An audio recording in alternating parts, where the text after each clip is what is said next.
క్షేత్రంలో ఉన్నటువంటి శివలింగములు ఎన్నో ఉన్నాయి. పరమాద్భుతమైనటువంటి ఒక లింగం హాటకేశ్వరము అంటారు. ఆయన పేరే హాటకేశ్వరుడు. హాటకేశ్వరుడు అంటే సువర్ణలింగము అని. అది ఒకరు ప్రతిష్ఠించినది కాదు, లేదా తీసుకొచ్చి ఎవరో పెట్టింది కాదు, అక్కడ ఓ పూత పూసింది కాదు. అది ఏర్పడడానికి కారణం కూడా చాలా విచిత్రమైనటువంటి పరిస్థితులలో ఏర్పడింది. శ్రీశైల క్షేత్రానికి దగ్గరలో ఒక కుమ్మరి కుటుంబం ఉండేది, కేశప్ప అనేవారు.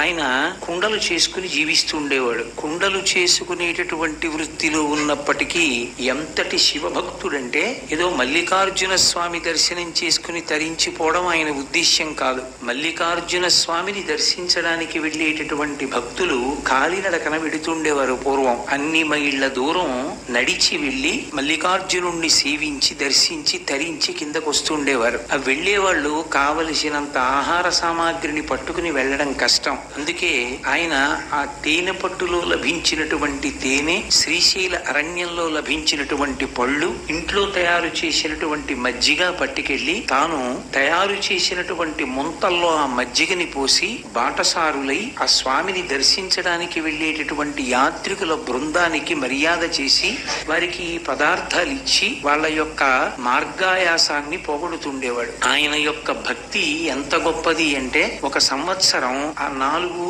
దారుల యొక్క కూడలి ఒకటి ఉన్నది. ఆ కూడలి యందు భద్రకాళి సమేత వీరభద్రస్వామి వారి దేవాలయం ఉంటుంది. ఆ మార్గం గుండా ఎక్కువగా వెడుతూ ఉంటారు. నాగులూరు అని ఆ మార్గం గుండా నడిచి వెళ్లేవారు పూర్వం ఎక్కువగా. ఆ మార్గంలో ఈయన ప్రతిరోజు కూడా అక్కడికి వచ్చినటువంటి భాగవతులందరికీ కూడా పదార్థాలని వినిమయం చేస్తూ తన జన్మ తరించిందనుకుంటూ వచ్చే సంవత్సరం మహాశివరాత్రికి నేను అన్నదానం చేస్తాను అని సంకల్పించి, మీ అందరూ మహాశివరాత్రి నాడు మల్లికార్జున దర్శనానికి రండి, నేను మీ అందరికీ కూడా అన్నం పెట్టేటటువంటి అదృష్టాన్ని పొందుతానని ప్రతిరోజు ఆహ్వానం చేస్తుండేవాడు. మహాశివరాత్రి రానే వచ్చింది. రేపు మహాశివరాత్రి అనగా తాను కష్టపడి తయారు చేసినటువంటి కుండలు, ప్రమిదలు, పాలికలు, బొమ్మలు ఇవన్నీ తీసుకెళ్లి తను ఉంటున్నటువంటి పాక వెనక వీటన్నిటినీ పేర్చి తాను కష్టపడి సంపాదించినటువంటి ద్రవ్యంతో తెచ్చినటువంటి బియ్యం, కూరలు మొదలైనటువంటి వాటన్నిటినీ సిద్ధం చేసుకుని మహాశివరాత్రి నాడు భక్తులకు అన్నదానం చేసి తాను తరించాలి అని కోరుకున్నాడు. కానీ